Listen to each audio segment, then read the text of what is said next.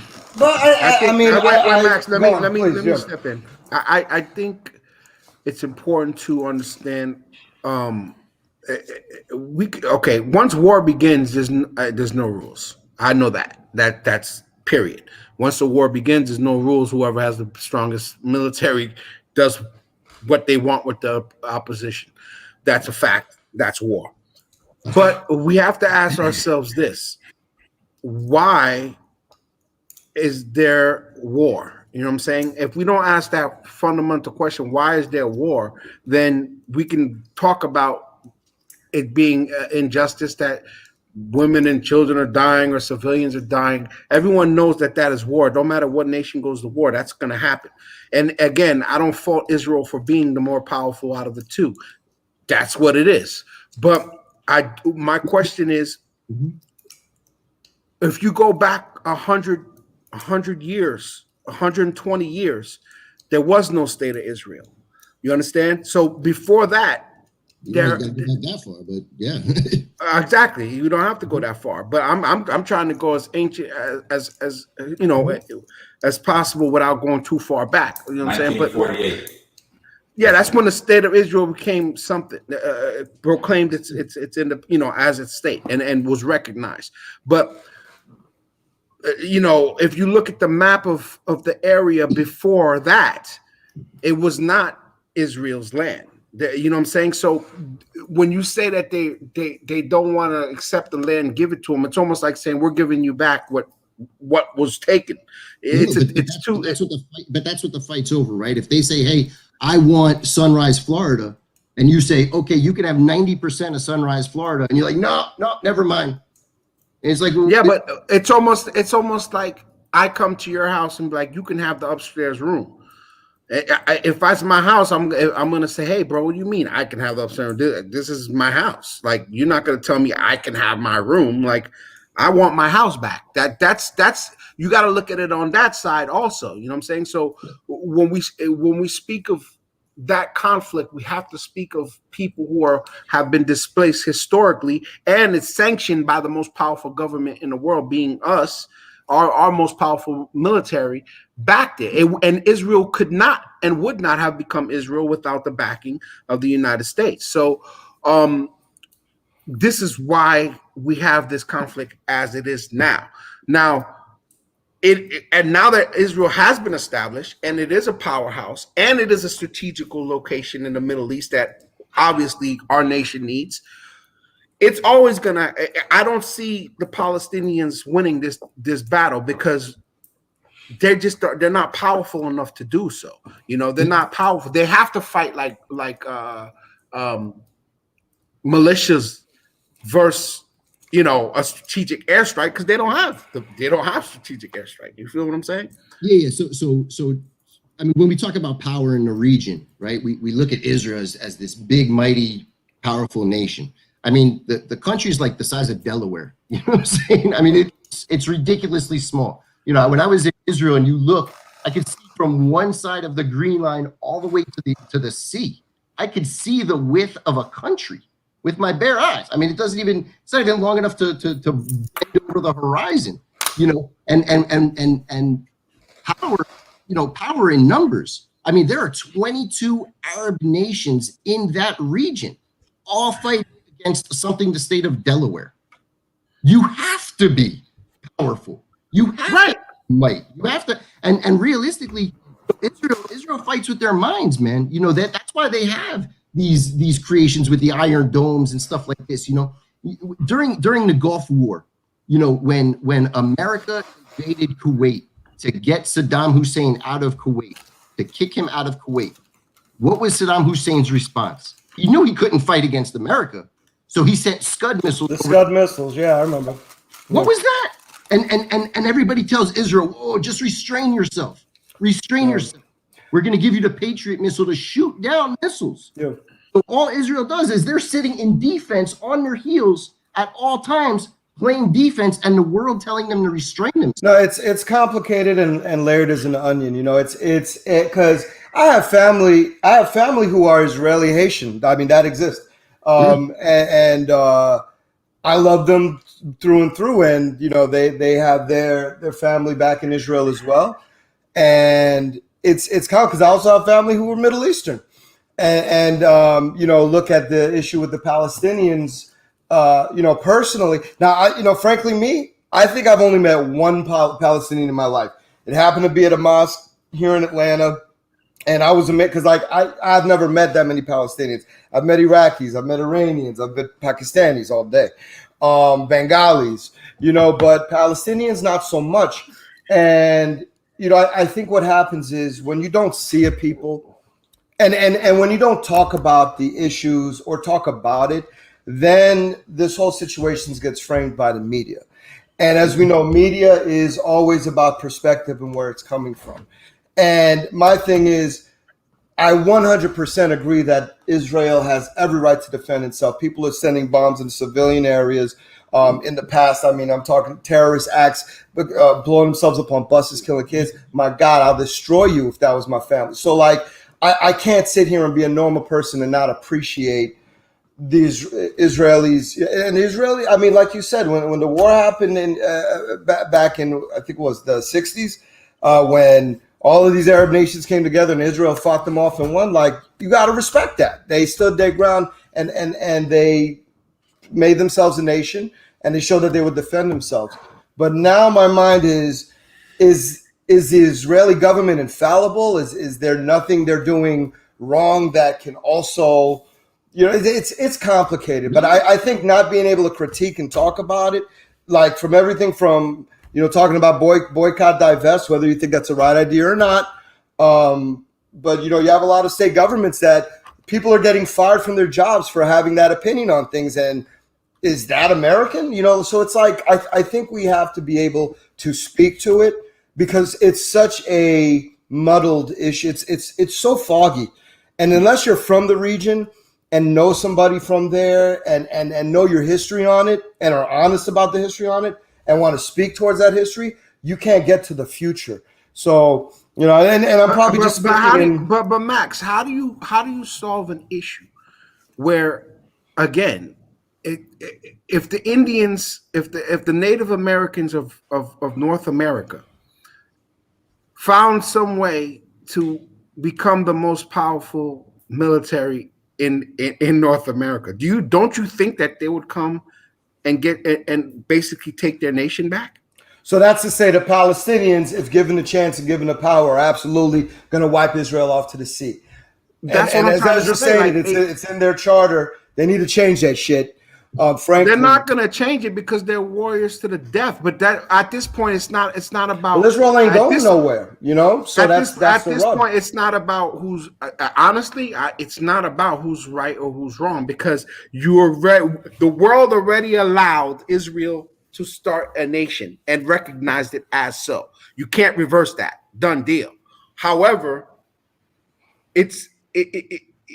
the people who had the shorter end of that stick still feel some type of way about it.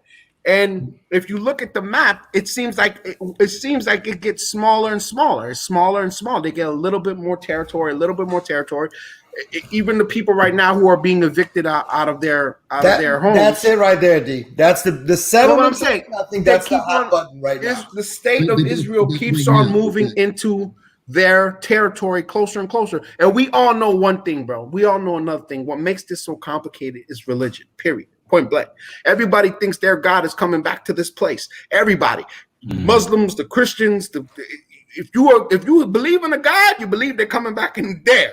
That's a problem because everyone wants possession of the area that the Messiah is coming of back. The three books are linked. So yeah, it's an onion, man. It's a complicated. If you ever watch the movie City of God with Orlando Bloom, which kind of talks about the Crusades and the city of Jerusalem, it just shows you how, I mean, between Europe, between the Turks, between the Israelis, the Palestinians, like this land it's a tumultuous land. We can't doubt that. And Israelis are on it right now, and they've earned a right to live there, but at the same time, being good neighbors and trying to foster something. And I almost feel Ezra's energy is like, yo, how much better neighbors do we have to be? We're trying our best, and these people are throwing bombs at us, and I won't deny that. So it's the explanation isn't coming from me. I don't know it, but I think we definitely just have to talk about it more as a country, as people,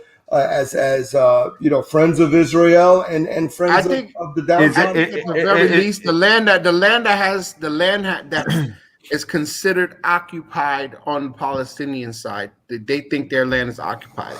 The land that has already been occupied has already been established as Israel's property, as Israel's boundaries.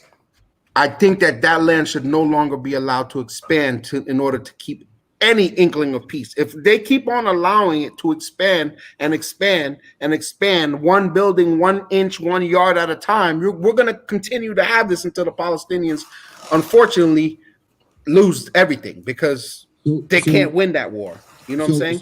It doesn't sound like there's a solution at all. It's just going to continue. But they have to stop. They have to stop moving out. But there is, fellas. I mean, there's an optimistic view on this.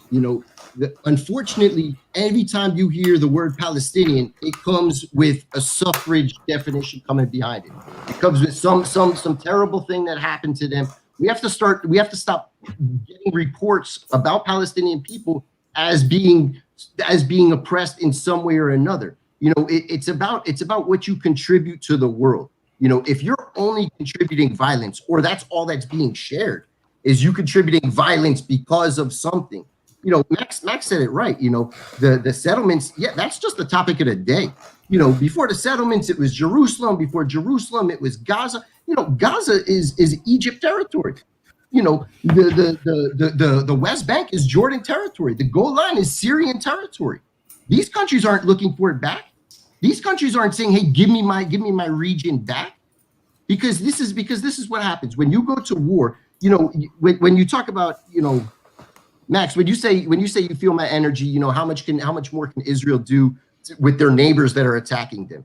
It's so much more intimate than a neighbor relationship. Israel has multiple parties within their government, right? They have coalition governments. So there's not just a Republican and Democrat. There's Likud, Labor, there's Shas. There's 10 or 12 different parties that create the Israeli government. One of those parties is an Arab party. They have Arab population sitting on their government, in their Knesset, weighing in on laws and rules within the country. Can you fathom that there's a Jewish or an Israeli seat within a government in an Arabic country? There's no way that Arabs and Palestinians and Muslims, they could live peacefully within Israel grounds, within Israel lines. They could be there peacefully, and they will not be targeted or harassed or lynched or anything.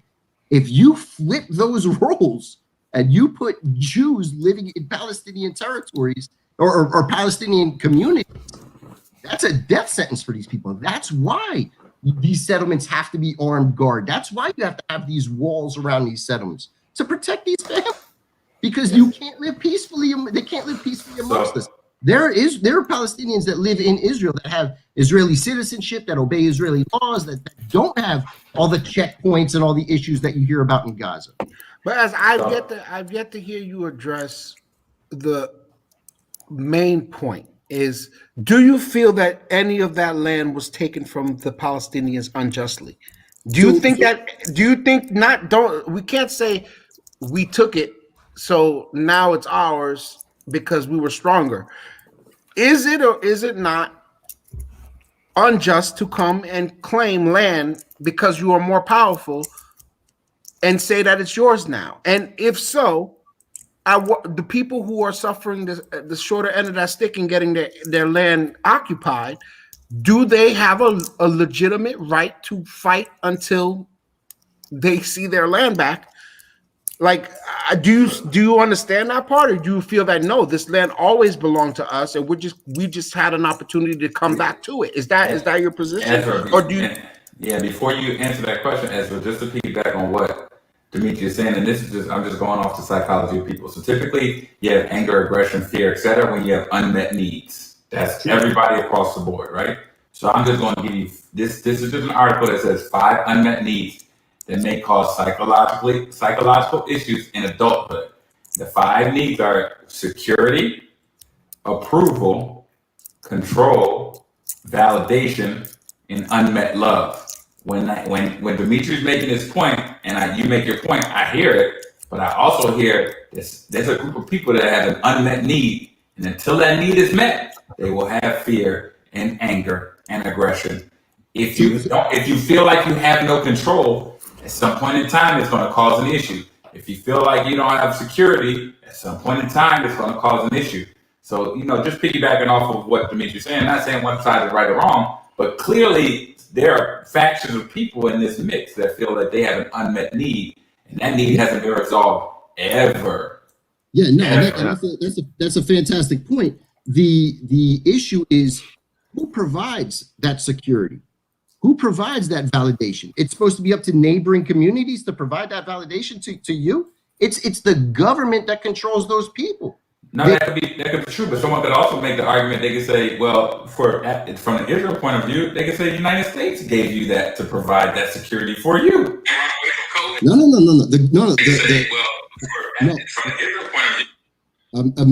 America provided the resources. Israel decided what to do with those resources. America provides the same resources to the Palestinians. The Palestinians choose not to do those same things with those resources. It's not to the same level though. It's not to the same level, but it's not to the same return either. If we keep not giving back a return as much as something else, Israel provides a lot for America, just as America provides a lot to Israel. Let's not get it twisted. I mean, it's not a free ride for Israel where they don't supply technology, a lot of things. And frankly, Hamas doesn't do themselves favors because, they're coming from a position of weakness, and they don't have the technological might to match Israel's military. But firing missiles indiscriminately into civilian areas, and some might say that, hey.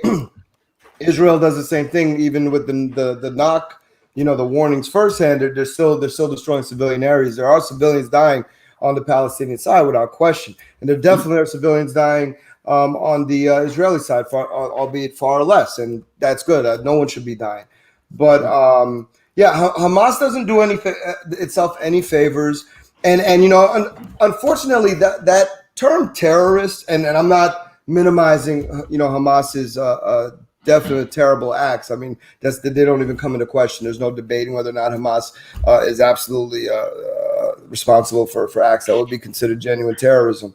But they don't do themselves any favors.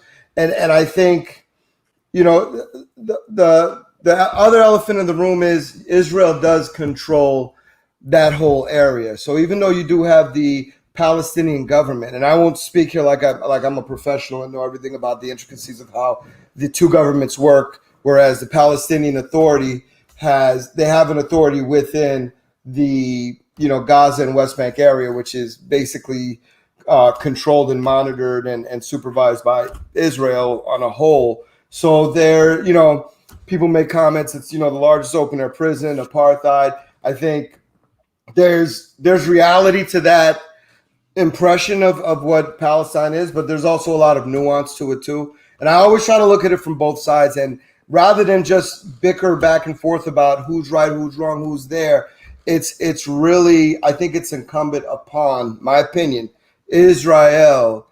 And that's why I spoke earlier about Netanyahu's political issues, because Netanyahu is on the hot seat. He's loved by the right wing of that country, but Israel is not just a right wing country. Well, Israel had, like you said, it has a lot of different facets. It's not just left and right. And he's going through a lot of political issues amidst this situation. So I think a lot of stuff gets lost in the fog, and it's not as clear as black and white. It never is. So I don't know. I'm kind of speaking in circles because it's just I don't know how we get to good here. But I think Israel definitely and it's not to say that they don't do their part, but there has to be some relenting. I think the disproportionality it's got to come to a head. I think a ceasefire is definitely needs to happen sooner than later. I'll end it right there. And with go ahead, Ezra. So we talk about Israel as the Goliath and the Palestinians as the weak David in the region. Right. You know, where we need to look at the big picture. Okay, when I talk about 22 Arab countries in that region, these are not friends of Israel. Up until last year, 2 years ago, when again, I mean, I hate to bring it back to American politics, when Donald Trump said, "Hey, let them do them," all of a sudden you got embassies, you got Arab communities moving their embassies to Jerusalem. You got 4 peace deals from Arab countries being signed with Israel, and that's without the big Clinton push and all this other stuff. So it's not necessarily, you know, Max, when you talked about the '67 war, when 5 countries tried to they got beat in 6 days. That when first time that's happened. You said let them do them, right? So you said Trump said let them do them, right?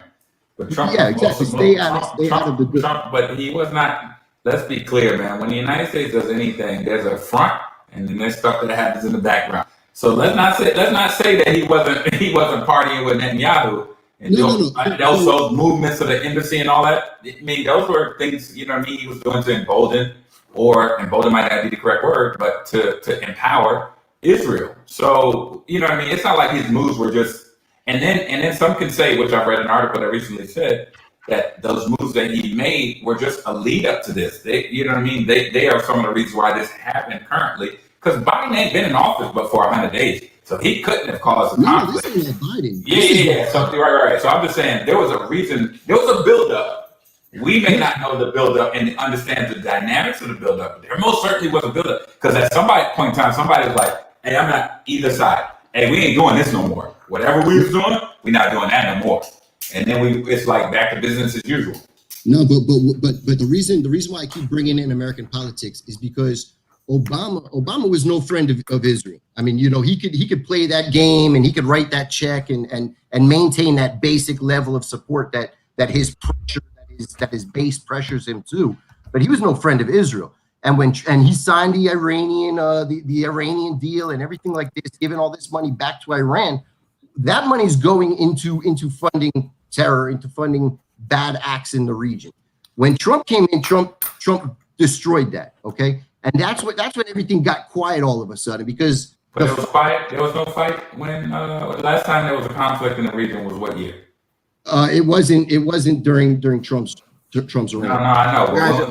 When was I mean, it kind of moved. Now you had Trump supporting the Saudis that were attacking the Yemenis, and so there's always war in the Middle East somewhere. Yeah, right. Yeah. So that's the thing, right? So when I talk about in the beginning of the conversation, when I talk about American politics is what kind of kicked this off, is because now you basically have a third Biden term, or you basically have a third Obama term with Biden coming in, because Biden's now reinstating that Iranian deal. You know, Biden's now going right back to the same status quo that Obama was in a couple of years ago. So now you embolden these acts. Yeah, but so that guy, and I think even that argument is an interesting argument. Let me put it that way. And I know we're running up on time because the United States is consistent with telling somebody what you can't do. So, for instance, the United States will say Dimitri is a country, so they'll be like, Dimitri, yeah, you can't have this. Max, you can't have this. You be like, bro, but you got 750,000 of them. Yeah, you can't have one. And I'm like, what? How you telling me I can't have one? If that's not contradictory, I don't know what is. We do that a lot. And Max pointed this out earlier. He didn't say it in this term, but I will. You know, we're quick to classify somebody as a terrorist. But one thing I can tell you is we don't have the military we have, and the stories we don't hear about for no reason. Look, even some of the stories we do hear could classify that way. You know what I mean? That's saying something that got through those filters, and we still hear that. So just imagine what the real story was before the filter came into play. Yeah. You know, there's no clean hands in this world. Yeah, okay. There is no clean. There's definitely no clean. Yeah. There's no clean hands. There's definitely no clean hands. But again, guys, if I came in this place objectively and I'm taking absolutely no sides, and somebody tells me there's one group of people and there's another group of people in a region, and they tell me that a majority of the people on this side occupied and it's their land historically, they didn't have to create that land. They didn't have to create it. It wasn't a charter. It wasn't a war. It was none of that. They were there. They didn't migrate there. They didn't immigrate there. They were there. Then you have another group of people who We're also decide that they're also there, but they were not a nation there. They were not a nation there. But they all. There was a point in time where Israelis and Palestinians lived in peace before borders were drawn. There was peace. Of course, I mean that's what I'm trying to say. We're talking about where the conflict became a conflict. Conflict became a conflict when the nation of Israel was created, and when it was created, it was given unlimited immigration for Israelis and Jews to come from wherever in the world to come now and start building a state in a place that was already occupied by other people.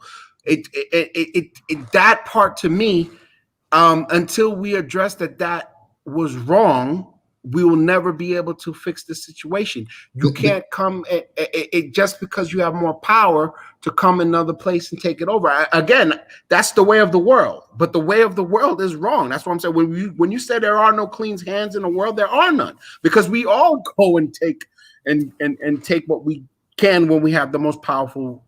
And our people don't know exactly what our governments do here and there. But when you look at it as a story of a land that historically majority was a group of people, and now it's actually way less. Those group of people are less and being pushed out of that more and more, it seems, every year. They do have a legitimate argument and a legitimate point, but the world does not hear them because of the power of Israel and the power of the United States government, quite frankly. You know what I'm saying? And one last point, when you say look at the region and you see, I know we're about to wrap up, John. When you say look at the region and you say Israel is surrounded by enemy states. On one side, the other side is the ocean. The other side is the sea.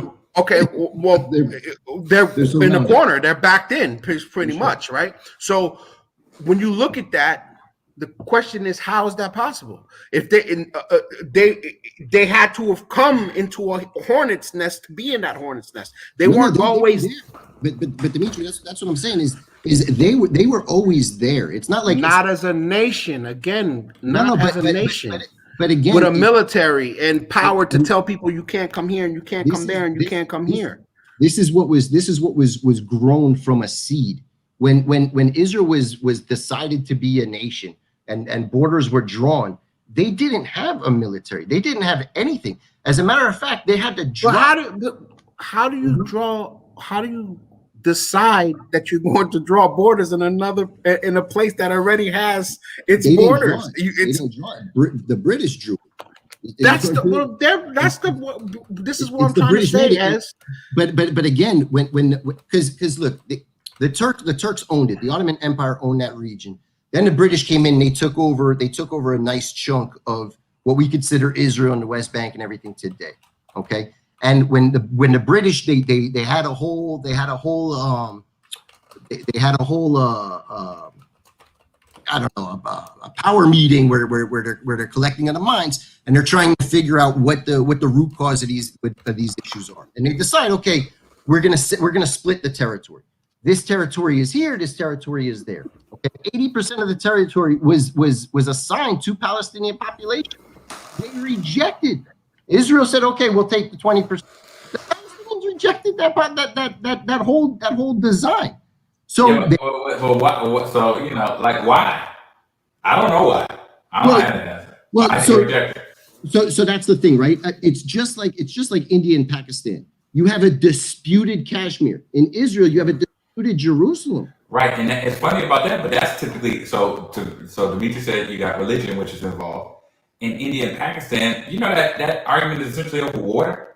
You know what I mean? The dividing between the two, and there's access to water in between the two, which causes that beef. My point being is like there's always a rift. I just always find it interesting when people who are alike have beef with each other, and that's no different than the United States. You know what I mean? Like if I have beef with another African American who lives in a plot of land that neither one of us own, something's wrong with that. That's all. Like psychologically, that's all. Something's wrong.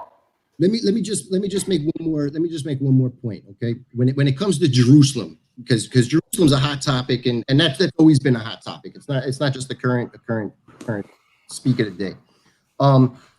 In Jerusalem, you have the holiest site for the Jewish people. The number one holiest site for the Jewish people. It's the third for the Muslims, but it's the number one holiest site for Jerusalem. The Wailing Wall. Which is the Temple Mount. The Temple Mount, right. Now the Israelis are only allowed to look at a portion of the wall that surrounds the Temple Mount. They're not even allowed inside. You know who Israel, the big powerful bully in the region, you know who they assigned power over that Temple Mount, their number one holiest site? The Palestinians. They gave them the power to control what happens in their holiest sites.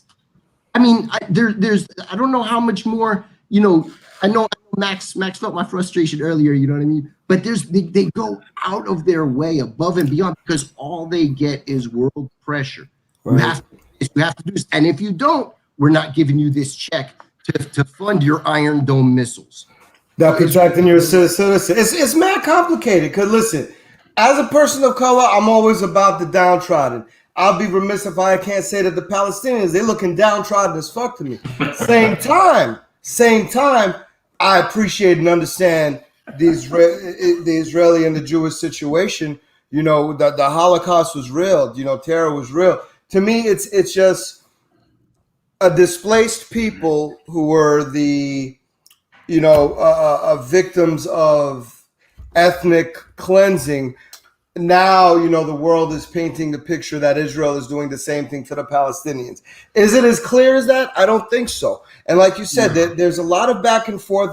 There's plenty that the Palestinians have done terribly and wrong. For instance, like having a group like Hamas, be their acting government. But at the same time, I think they've been such, to my point earlier, you don't hear anything from Palestinians. You don't hear anything, and that, whether right, wrong, or indifferent, it creates a illusion or a vision that I'm not getting the whole story. I'm only hearing Israel's side. And that's a lot of things. And somebody, I was watching another podcast that was talking about. They essentially were saying that they don't want to touch on this subject. And he has mentioned how he was getting a lot of comments about, well, you should because you're a celebrity, so forth and so on. And then he was like, but should I talk about what's going on in Ethiopia? Should I be talking about what's going on with Haiti? Should I be talking about what's going on in these various regions right now? Like, that's my choice to speak upon said things. But there are conflicts going on in various different places. So getting back to your point, right, there are bad things going on in other places that we had no idea what's going on, and nor do we choose to pay attention to them. And typically this conflict is always resolute in what we see because we're invested in said conflict on either side. Right, so we're invested in this. But these other things that are happening across the world that also garner attention and need attention, we don't always pay attention to as well. So I'm just piggybacking on your point about the messaging and how we receive the messaging. Yeah, I think Israel and Palestine, a healthy Palestine is good for Israel. A healthy Israel is good for Palestine. Getting the two sides to really figure out what and how that looks like and acknowledge that and get to the point where the feeling is there. I definitely think more building has to be happening and less destruction. Yeah. So I'm going to leave that there. But Max, we have to first come to an agreement on foundational pillars of the region. Yeah, you can't say that Israel has to be destroyed. That's ridiculous. You have to allow people to live in peace. Yeah, you got to change your charter. You cannot have the constitutions and the outright statement of a lot of these Arab countries that Israel needs to be destroyed and wiped off the face of the planet. It's not a good starting point. It's just not a place we can talk from. You can't build anything on top of that. I will give it to Israel there, and the Jews have every right to exist. I say that. Once we achieve that, anything is possible. I think the Palestinians are being held hostage by their government, and in this case, it's Hamas. And once they cut the reins, you're going to see an Arab Spring in Palestine, where they're going to revolt against their government, like you saw in Egypt and Yemen and all these other countries around the Middle East. You know, in Libya. I mean, they overthrew their government. You know, I mean, what they put in place wasn't. Yeah, Libya's a hot mess right now, but I hear you. but there's something to be said about the people speaking up, and the Palestinians had no chance to speak up against their governments. Well, this topic's been so good that we're gonna have to bring you back, Ezra, because it's been solid. This has been our longest show ever. It's good seeing you, man. For all y'all watching, y'all gotta understand, we've known each other since 30 years. Easily. So it's like we're all family here. We're opinionated. We have different mindsets and different points of view. But at the end of the day, everyone here on this view is family. We love each other like brothers because we are. So at the end of the day, know that. Yeah, we go back. Ezra, we go back before John Starks was on the Knicks. We go back to when John had hair on his head. You're about to start a conflict right now. About the Knicks. So Ezra, what do you want to leave? What do you want to leave our viewers that watch tonight with something about the topic of discussion? What do you want to leave them with to go home with, to think about, read up on? What do you like? Yeah, I just think it's. I mean, I'll just basically repeat the same point that I said last. I mean, there's no chance of any building. There's no chance of any settling any dispute if you can't understand that the other side deserves to live in peace or live at all. You know what I mean? Right. That's a dead zone. If you can't get past that, I don't care who you are, I don't care what you say, I don't care the world pressure I get, I will defend myself to the death because I deserve to live just like you. You know, Golda Meir was a female prime minister for Israel, and she said a phenomenal quote. And she says, the Palestinian, we love the Palestinian. God, I wish I remember that thing. It was they need to learn to love their children more than they hate us. Because that's what it is. If you want to keep starting beef and keep throwing things, somebody's gonna die on that side. If you don't want your people to die, stop doing stupid stuff. You know what I mean? I mean, I wish I was more eloquent and I had a final That makes sense. No, absolutely. I'm just saying how you color coordinate your fish, because as I look behind you, your fish yellow and blue and everything, and it's swimming like this and everything like that. That's not on accident, bro. I just got them this afternoon. We need to link up, bro. Yeah, man. Yeah, I'm come check you, man. We'll shake some. Yeah, we're gonna come. All right. So peace up, say coffee for your soul. Coffee for your soul. Coffee for your soul, everybody. Peace. Yeah.